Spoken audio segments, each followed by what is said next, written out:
माढ्याचे तहसीलदार संजय भोसलेंना वाळू माफियांकडून जीवे मारण्याचा प्रयत्न करण्यात आला आहे। मुंगशी गावातील सीना नदीच्या पात्रातून जेसीबीद्वारे वाळू उत्खनन करणारे एक टाटा टिप्पर 2 ट्रॅक्टर ट्रॉलीसह वाहनानं उत्खनन करून वाहतूक करत असताना तहसीलदारांनी पथकाद्वारे त्यांना पकडलं। वाहनं पकडू नयेत म्हणून वाळू माफियाने काळ्या स्कॉर्पिओ गाडीने तहसीलदारांच्या गाडीला पाठीमागून धक्का देऊन रिव्हर्स गाडी चालवून कारवाईसाठी पुढे जाण्यास अडथळा निर्माण करून तहसीलदारांसह मंडळ अधिकारी तलाठी यांना जीवे मारण्याचा प्रयत्न केला आहे।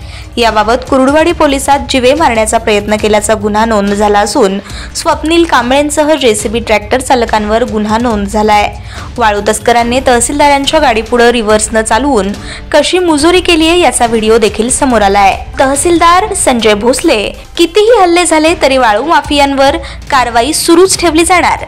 वाळू तस्करांवर माढा, करमाळा, परांडा तालुक्यातून हद्दपार करावा असा प्रस्ताव तहसीलदारांनी जिल्हाधिकाऱ्यांना पाठवलाय।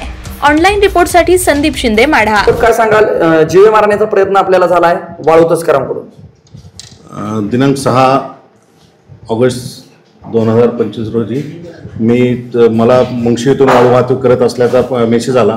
त्यानुसार मी माझी टीम सोबत घेऊन तिथे पोहोचलो, परंतु वाळू तस्कर तिथून निघून गेले होते। परत रात्री मी बॅक आल्यासारखं केलं आणि तिथंच दडी मारून थांबलो, तर पहाटेच्या वेळेला वाळू तस्कर तिथे उपस्थित राहिले आणि त्यांनी 2 हायवा जेसीबी मार्फत वाळू काढण्याचा प्रयत्न केला। मी तिथं पोहोचून त्यांना ताब्यात घेण्यासाठी जात असताना स्वप्नील कांबळे नामक वाळू तस्कर हा माझ्या गाडीच्या समोर स्कॉर्पिओ गाडी आडवी लावून पुढे जायला मज्जाव करत होता आणि गाडीवर घालून जीवितास धोका निर्माण करण्याचा प्रयत्न करीत होता। तरीसुद्धा माझा ड्रायव्हर, वाहन चालक चांगला हुशार असल्यामुळे त्यांनी गाडीला कट मारून गाडी पुढे नेली आणि होणाऱ्या हायवेवर आम्ही कारवाईसाठी पाठलाग केला। कुठेतर वाळू तस्करांचा थैमान असतानाच आपल्याला जीवे मारण्याचा प्रयत्न केला, ह्याच्या पुढचं काय असणार आहे अस्त्र?